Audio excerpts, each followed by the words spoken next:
It's the SKOR North Twins Show. Baseball. SKOR North Twins Show, All-Star Break Edition. Twins have won 3 straight series. They are red hot. The meter on the how hot are the Minnesota Twins is indeed on the hot side. I know they dropped the series finale to the Pirates, but still, they have won 3 series in a row. Looking good heading into the All-Star break. We'll get into it here. Judd and I were at... Did you go yesterday, Judd? No. Yes. I went Friday, Saturday. Friday, Saturday. We were both there Friday, Saturday. I was celebrating the anniversary yesterday, so did not go to the series finale. But here's your overview of the Twins. Here's where they stand. Hit the like button, subscribe button, too, here on the SKOR North Twins Show YouTube channel. With the All-Star break here, got the Home Run Derby tonight, the game tomorrow. Plenty of good stuff here. We're not slowing down, so appreciate you guys who have supported the SKOR North Twins Show. Here's where the Twins sit. They are 47-49 on the season.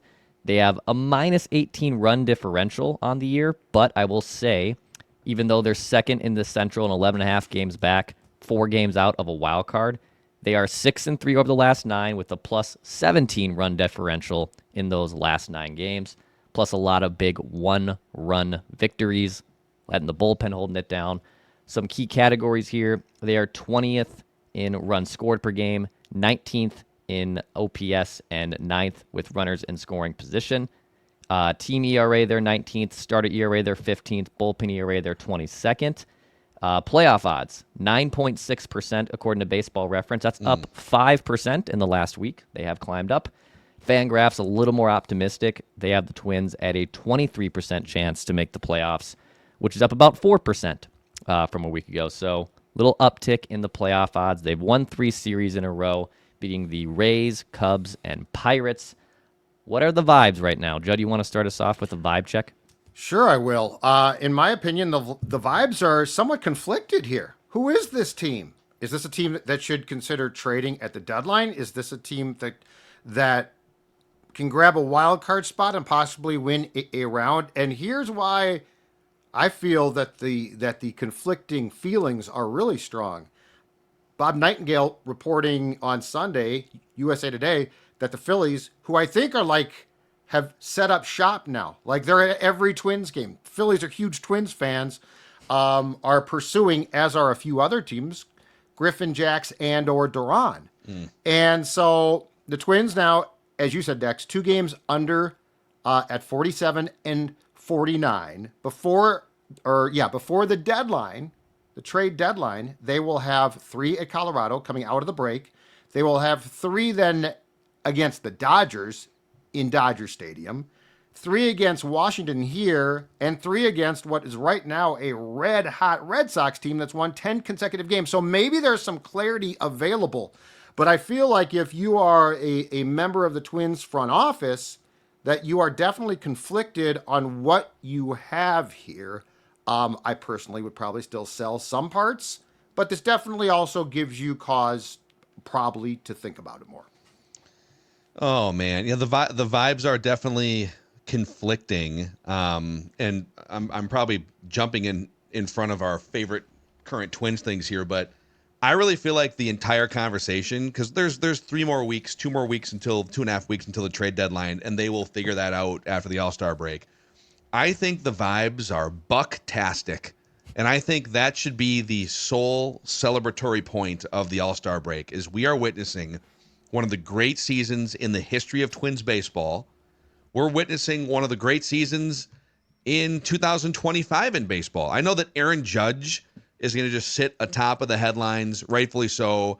Aaron Judge currently leads all of baseball in batting average, on base percentage, slugging percentage, hits, runs scored. He's got 35 home runs. Like, okay, cool. Aaron Judge is the headliner here.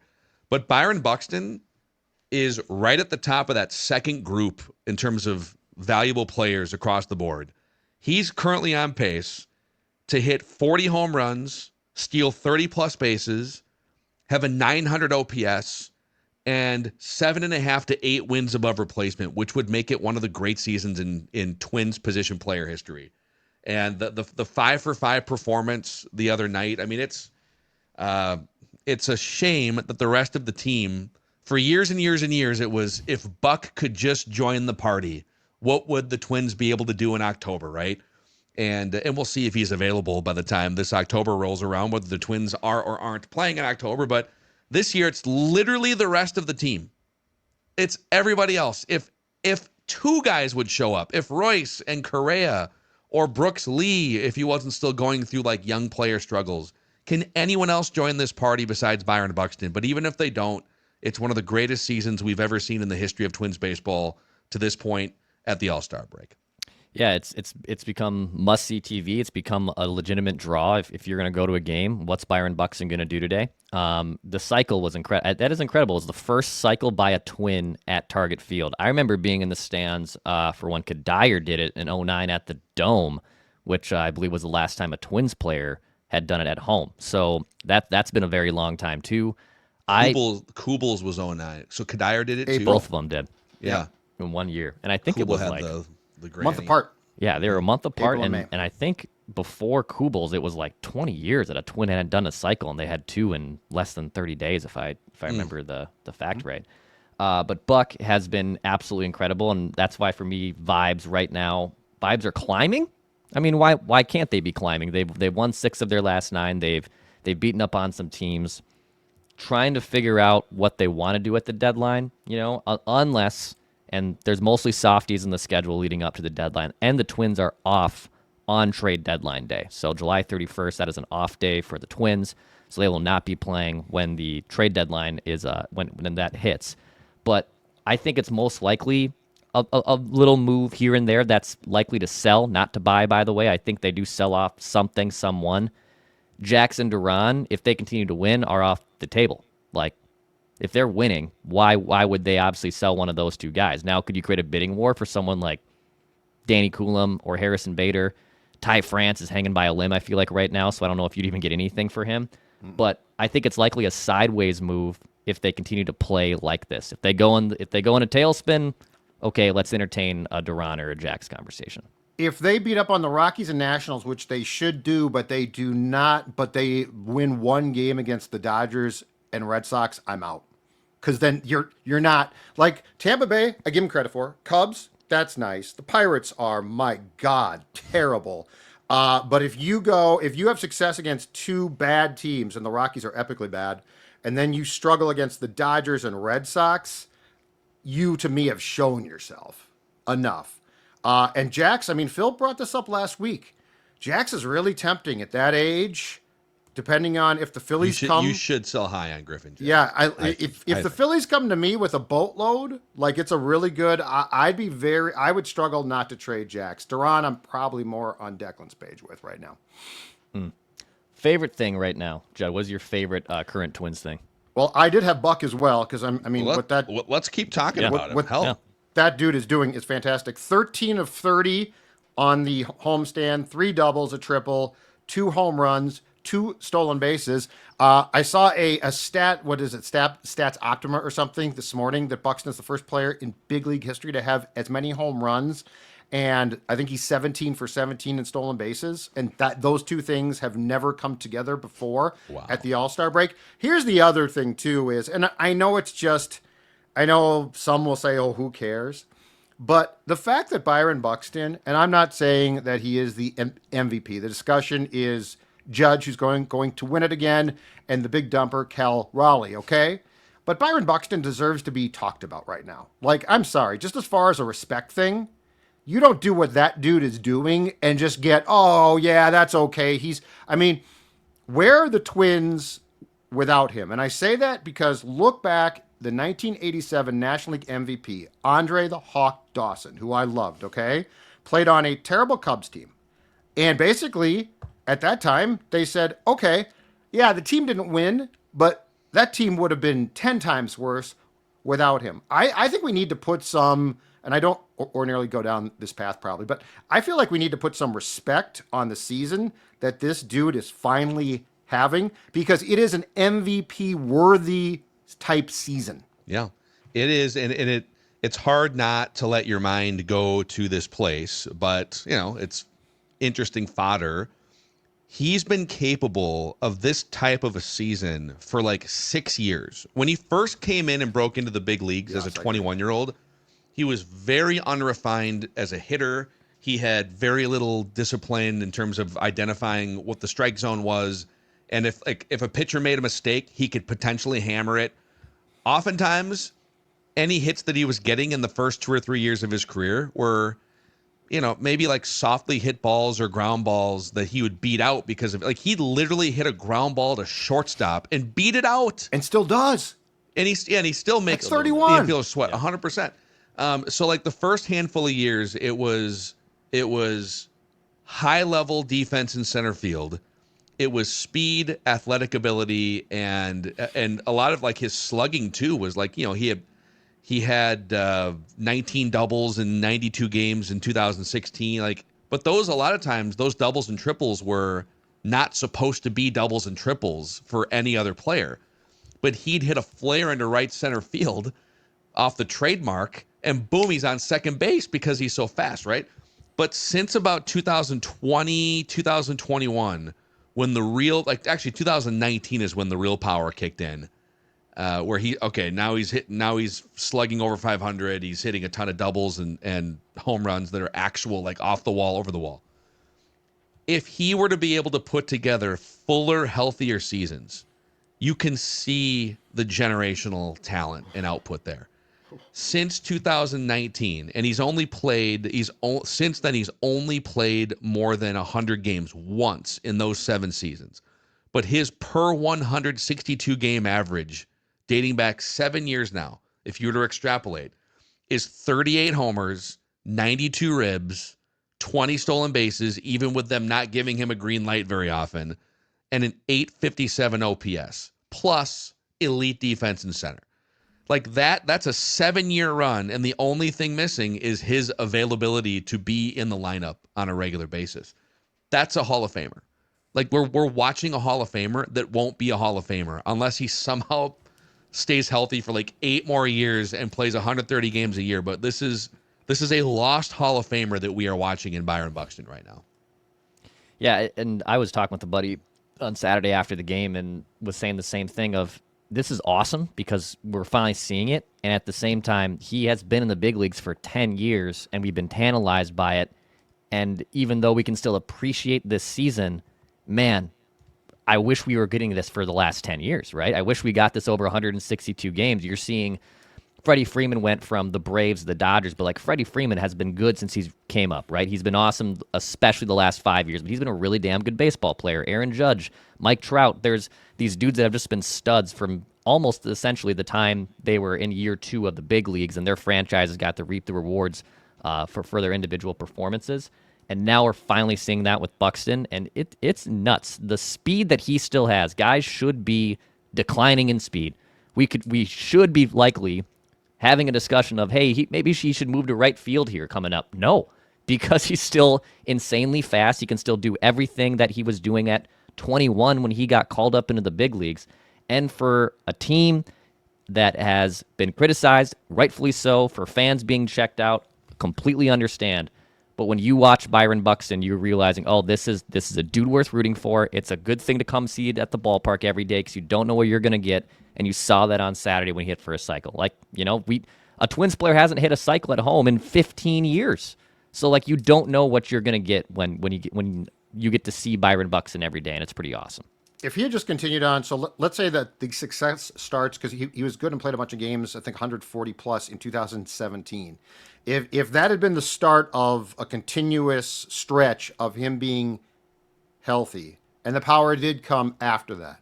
But here's my question. How many infield hits does this dude have? And I don't know if it's tracked or not, but I mean, you watch him, this guy would have, not surprising if he had ended up with the most infield hits in the history of the game for one player.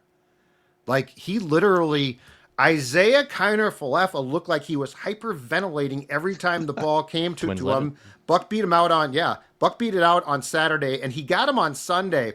But, I mean, you just see the pressure that this dude puts on guys. Shortstops, third baseman.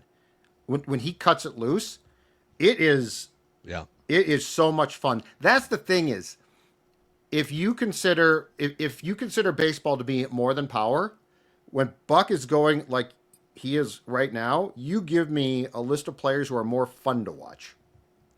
In current baseball, I think he's more fun to watch than Pete Crow Armstrong, all due respect. He's a fun player to watch, but give me Buck. Yeah. I mean, Judge, Ohtani for obvious reasons. Can we do a thought experiment here real quick too? Yeah. Just on Buck. Mm-hmm. So generally, and I'm going to get into the analytical weeds here a little bit with you guys, but generally to be eligible for a real shot at the Hall of Fame, I know it's kind of a subjective exercise, but if you look historically, 50 wins above replacement for your career is like a starting point for, okay, if you rack up 50 wins above replacement over your career, you're in the discussion. Joe Mauer, first ballot Hall of Famer, 55 wins above replacement. David Ortiz, 55 wins above replacement.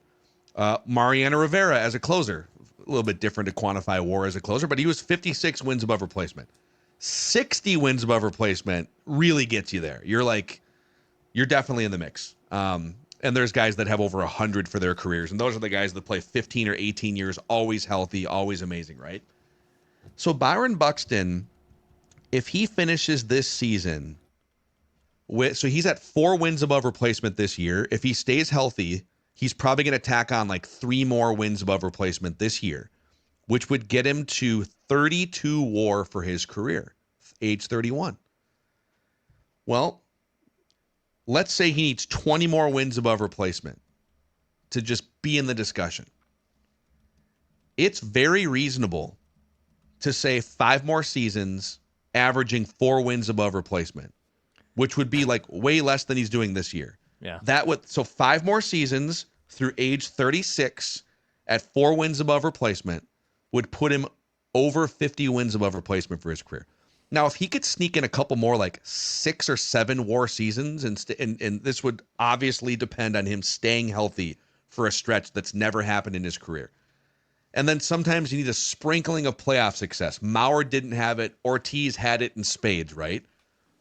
Is there a world where he gives you 5 relatively healthy seasons, 4 to 6 wins above replacement every year, and one of those seasons they make a run to like the ALCS and he's or even the World Series get beat and he's a badass throughout the entire playoffs and has a little playoff sprinkling, or they trade him somewhere else and it happens? I guess my hypothesis here is it is not out of the realm of possibility that he flirts with Hall of Fame contention. He'd have to be excellent, and he'd have to be durable for the next 5 to 6 100%. years for it to be even a thought. Yep. It's not a thought now, and I get all the reasons why, and that's like just to cut those comments off at the pass. I'm not saying now. I'm saying in 5 or 6 years, if health is given. Yep. And I would say not even like a run to the ALCS. You're talking like a World Series moment because no other sport. Well, Mauer never won a playoff game and still got in. So. Right. But Mauer had the success early in his career. Buck is experienced. This is the opposite. Buck's getting the success at the back end. You need the 5 years of health and the 4 to 6 and most likely 6 WAR seasons, and you need a signature playoff moment for it to be a conversation. You probably need some more. Like Mauer has an MVP and a bunch of batting titles. Buck, here's the craziest Byron Buxton nugget. This is his 11th season in the big leagues. He has 1 Gold Glove. Mm-hmm. Yep. Not because he's been screwed or snubbed, but because he doesn't play enough to win the Gold Glove award. But he's clearly been the best defensive center fielder over those 11 years. I'm enjoying this right now. I have no expectation. Like, he's been hurt so much. I think that we should I think we got the 1 year. It's just, I mean, your point, Phil, earlier is the thing that you keep coming back to, which is it's just a damn shame he doesn't have guys succeeding around him, because like this is the type of season that should end with you not just in the playoffs but making a run. But I never thought that we would get this, so I literally, as a sports fan, am just thankful for it. Okay, never thought it would happen. Just put out there. I like it. We'll discuss again in 2 years. See what happens. If Byron Bucks needs some banking situations, if he wants to open up a new checking account, a Hall of Fame checking account or savings account, or making a big purchase, where should he go, Phil? I'll tell you what, if he gets MVP votes, right, I think there's going to be a little bonus coming on top of that contract. So he might need more reliable banking partner. North American Banking Company, Minnesota-based since 1998, 6 locations in the Twin Cities. And I started getting to know the folks at North American Banking Company a little less than a year ago. And it's just incredible. Friendly, knowledgeable people. You'll notice these things when you walk into one of the 6 branches. They prioritize the safety and security of your accounts with cutting-edge online tools. So if you want a better banking experience, check out North American Banking Company, nabankcode.com/Mackey to learn more. That's nabankcode.com/Mackey, member FDIC, equal housing lender, Dex. Yeah, an Element Hotel, which is just steps away from Target Field. If there's some big games coming up in the second half of the season, and if you're looking to watch Byron Buxton, watch an MVP, watch a guy who might be a Hall of Famer one day. If you're looking for a place to stay, Element Hotel is the spot to go. Go to scorenorth.com/element. You can get a 15% discount off your booking. It just steps away from Target Field. That patio, you can literally see it from the patio at Element Hotel. scorenorth.com/element for a 15% off room rate. Let's do a quick lap of maybe least favorite things. We had a big Byron Buxton conversation there. Least favorite thing, Judd. What is one of your least favorite? I know we were sitting next to each other on Friday and Saturday, and I was like, what's Judd going to be percolating You heard all here? of them, huh? Yeah, you know what? I'm going to pass on the right fielder because I feel it's unfair, low-hanging fruit. Wallner's a mess, and we all can see that. Royce Lewis, okay? So he actually has hit of late better. But here's the thing, because I was like, it doesn't feel right. It doesn't feel like I'm seeing success. And here's why. Royce Lewis has 8 extra base hits, including 2 home runs and 6 doubles and 139 at-bats.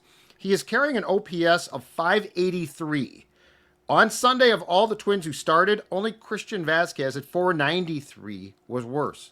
The power's just gone. And so he's getting hits, some singles. That's great. But, I mean, this is a guy who has proven before that he's definitely got pop.